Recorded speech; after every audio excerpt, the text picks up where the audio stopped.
नमस्कार दोस्तों, आज हम बात करेंगे। आपने बिल्डिंग देखी है, इसका नाम जो लोग जानते होंगे, जो लोग नहीं जानते उनको बता दें। इसका नाम JPNIC है। JPNIC Jayaprakash Narayan international centre. तो इसको 2013 में सपा सरकार ने बनाया था। तब उसका बजट उस समय था 865 करोड़ बनने की लागत थी। इसमें कई चीज़ें बनी थी। कन्वोकेशन बना था और उनके संग्रहालय बना जयप्रकाश नारायण की याद में, और सी बहुत सी चीज़ें थी। कन्वोकेशन सेंटर बना था, 5 स्टार होटल बनना था। इसके एक टेबल टॉप पे इसके टॉप पे एक हेलीपैड भी बना हुआ है। तो अब कालांतर में इसकी लागत बढ़ते बढ़ते 975 करोड़ हो गई। इसमें 800 करोड़ रुपया लग चुका है सरकार। तो 800 करोड़ लग चुका है, तो उसमें 100-150 करोड़ रुपए और लगने हैं। तो सरकार कह रही है कि हम इसको न लगा के हम क्या करते हैं, इसको बेच देते हैं। तो अब इस पर विरोध होना शुरू हो गया है, बवाल होना शुरू हो गया है कि आप इसको बेच क्यों रहे हैं। सरकार का तर्क है कि हमको इसलिए बेच रहे हैं कि इस समय सरकार की आर्थिक स्थिति खराब है और हमको ये प्रोडक्ट क्या है, ये जो प्रोजेक्ट है अनप्रोडक्टिव लग रहा है, तो इसको हम बेच देते हैं। तो ठीक है, अनप्रोडक्टिव लग रहा है तो, लेकिन ये किसी की याद से जुड़ी है। जयप्रकाश नारायण आप लोग जानते होंगे, स्वतंत्रता ग्राम सेनानी थे, राजनेता थे। उन्होंने इंदिरा गांधी को हटाने के लिए संपूर्ण क्रांति नाम का एक आंदोलन शुरू किया था। तो उनको लोग नायक बोलते हैं, एक जनता के नायक थे। तो उनकी याद में संग्रहालय बना है, तो उनकी आप ज़मीन को, उनके बनाए हुए घर को आप बेच रहे हैं।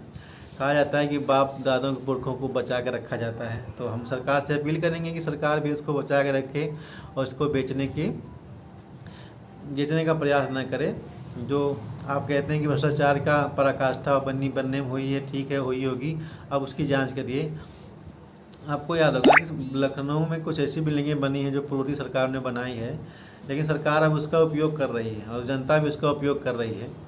आपको याद होगा कि डिफेंस एक्सपो सरकार ने अभी बहुत धूमधाम से आयोजित कराया था। वो कहाँ पे हुआ था? रिवर फ्रंट के किनारे।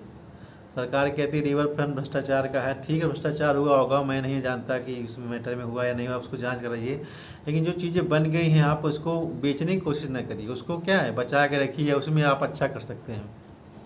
रिवर फ्रंट में इकाना स्टेडियम, वहाँ बड़े बड़े हो रहे हैं, मैच हो रहा है, वहाँ पे लोग आ रहे हैं, जा रहे हैं, तो इससे लखनऊ का नाम हो रहा है। भले भ्रष्टाचार हुआ हो सकता है ना हुआ हो, या हुआ होता है, उसकी जांच कर लीजिए, जांच है, जिनको दोषों से दीजिए।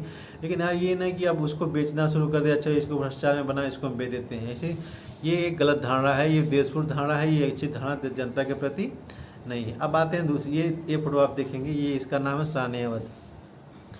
शान नाम तो शान-ए-अवध है, लेकिन क्या है, इसकी शान चली गई है। ये अवध की शान नहीं है, अवध की शान क्या है, बिक चुकी है। इसको LDA ने बनाया था। ये वो शहीद पद पे है, DGP ऑफिस के सामने। शान-ए-अवध के नाम से एक मॉल बना था। अब सरकार इसको बेच रही है। 400 करोड़ रुपये में इसकी डील हुई है। ये बम्बई की कंपनी फिनिक्स, जिसका कानपुर रोड पे भी एक मॉल है, वो उसको बेच दी है, वो उसको बनाएगी। तो बात है कि अब जनता के पैसे से जो चीज़ें बनाते हैं, फिर अब उसकी कास्टिंग कैसे की है, 400 करोड़ में क्या किए, इतने अच्छे रोड पे थी, किसको कैसे बेच दिए। तो इस पर विरोध हुआ, लेकिन अब खासकर आप इस पर विरोध कोई मतलब नहीं, वो बिक चुका है। तो मेरा कहना ये है कि आप जनता के पैसों का सदुपयोग करिए और उसको अच्छे तरीके से उसका उपयोग करके जनता के कार्यों में उसको लाने की।